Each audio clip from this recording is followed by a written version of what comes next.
Hai teman-teman, pada kesempatan ini saya akan menjelaskan beberapa pertanyaan di dalam ruang lingkup kesehatan masyarakat veteriner yang bertopik kesiagaan darurat, pemberantasan wabah zoonosis, dan partisipasi masyarakat.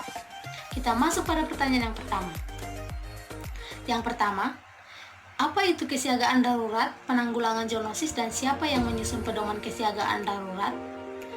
Kesiagaan darurat merupakan kegiatan penyusunan kebijakan, sistem rencana, pedoman dan prosedur, serta identifikasi sumber daya yang diperlukan untuk mengelola respon yang efektif dan tepat waktu untuk menangani keadaan darurat penyakit hewan. Kemudian, siapa yang menyusun pedoman kesiagaan darurat? Nah, di sini saya akan menjelaskan. Pedoman kesiagaan darurat disusun oleh Menteri bersama Menteri yang menyelenggarakan urusan pemerintahan di bidang kesehatan, konservasi sumber daya alam hayati, kelautan dan perikanan, serta institusi terkait. Kita masuk pada pertanyaan yang kedua. Pertanyaan yang kedua, pada pedoman kesiagaan darurat, apa yang dimaksud dengan disosialisasikan dan disimulasikan? Nah, yang pertama, disosialisasikan. Disosialisasikan sendiri mempunyai arti yaitu menyampaikan atau memberitahukan bagaimana tindakan respon cepat ketika terjadi wabah. Kemudian, disimulasikan mempunyai arti yaitu menguji cobakan tindakan respon cepat apabila terjadi wabah yang harus dilakukan oleh setiap pemangku kepentingan sesuai dengan peran dan kewenangannya. Jadi, jangan bingung lagi ya tentang disosialisasikan dan disimulasikan. Kita masuk pada pertanyaan yang berikutnya. Pertanyaan yang berikutnya, mengapa pedoman kesiagaan darurat perlu dievaluasi? Nah, mungkin selama ini ada yang bertanya-tanya, kenapa perlu dievaluasi? Nah, evaluasi yang dimaksudkan untuk memastikan efektivitas dan dipahaminya pedoman kesiagaan darurat. Pertanyaan yang berikutnya, pertanyaan dan pengumuman wabah zoonosis dilakukan oleh siapa? Nah, mungkin ini juga selama ini ditanya-tanya oleh teman-teman, siapa yang melakukan pengumuman wabah zoonosis tersebut? Nah, jadi, pernyataan wabah zoonosis harus diumumkan oleh menteri, gubernur, bupati atau wali kota sesuai dengan kewenangannya kepada masyarakat. Pertanyaan yang berikutnya, pemberantasan wabah zoonosis dilakukan oleh otoritas veteriner. Siapakah pihak otoritas veteriner? Jelaskan syarat dan wewenang seorang otoritas veteriner.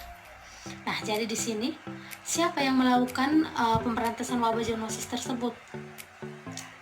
Jadi, pemberantasan wabah zoonosis dilakukan oleh otoritas veteriner di kementerian, provinsi, dan kabupaten atau kota sesuai dengan kewenangannya.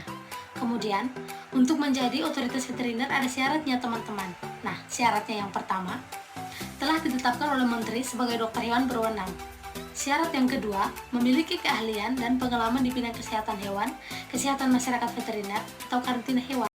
Kemudian, syarat yang ketiga, otoritas veteriner berwenang mengambil keputusan tertinggi dan bersifat teknis kesehatan hewan. Jadi, mungkin teman-teman sudah paham ya syarat-syarat seorang otoritas veteriner. Sekarang kita masuk ke pertanyaan yang berikutnya. Jangan bosan ya teman-teman.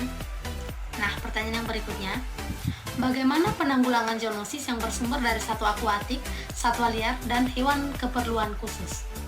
Nah, di sini saya akan menjelaskan yang pertama, yaitu yang pertama penanggulangan zoonosis yang bersumber dari satwa akuatik. Pemberantasannya dilakukan berkoordinasi dengan kementerian yang menyelenggarakan urusan pemerintahan di bidang kelautan dan perikanan. Kemudian dia berbeda lagi loh dengan yang bersumber dari satwa liar. Nah, di sini saya akan menjelaskan dengan penanggulangan zoonosis yang bersumber dari satwa liar. Pemberantasannya dilakukan berkoordinasi dengan kementerian yang menyelenggarakan urusan pemerintahan di bidang konservasi sumber daya alam hayati. Kemudian, dia juga berbeda lagi dengan penanggulangan zoonosis yang bersumber dari hewan berkeperluan khusus. Nah, di sini terkait dengan hewan yang berkeperluan khusus, pemberantasannya dilakukan berkoordinasi dengan Panglima Tentara Nasional Indonesia, Kepala Kepolisian Negara Republik Indonesia, atau Menteri yang menyelenggarakan urusan pemerintahan di bidang kepabeanan.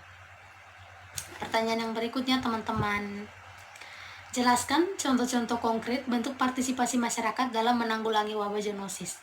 Jadi, untuk menanggulangi wabah zoonosis, masyarakat juga berperan penting loh teman-teman. Jadi, teman-teman harus simak penjelasan berikut.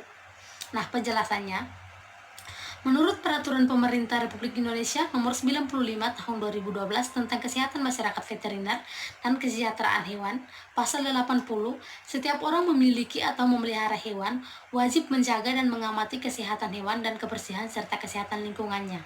Kemudian, pada pasal 81, setiap orang yang mengetahui terjadinya kasus zoonosis pada hewan dan atau manusia wajib melaporkan kepada perangkat kelurahan atau desa atau nama lain kecamatan, otoritas veteriner dan atau otoritas kesehatan setempat.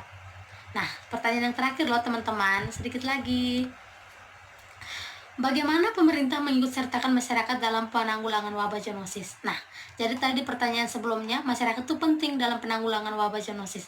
Nah, di sini mungkin ada yang bertanya-tanya, bagaimana penanggulangan wabah zoonosis dengan mengikut sertakan masyarakat? Nah, di sini saya akan mencoba menjelaskannya. Keikutsertaan masyarakat sebagaimana dimaksud pada ayat dilakukan dalam bentuk pemantauan dari tindakan cepat kejadian zoonosis. Kemudian, untuk melakukan pemantauan dan tindakan cepat kejadian zoonosis sebagaimana dimaksud pada ayat, pemerintah provinsi dan pemerintah kabupaten atau kota membentuk kader pemantauan dan tingkatan cepat kejadian zoonosis. Nah, sekian penjelasan dari saya tentang ruang lingkup kesehatan masyarakat veteriner. Mungkin ada yang tidak mengerti atau mungkin ada yang kurang puas, bisa langsung di kolom komentar. Jangan lupa like dan subscribe ya teman-teman.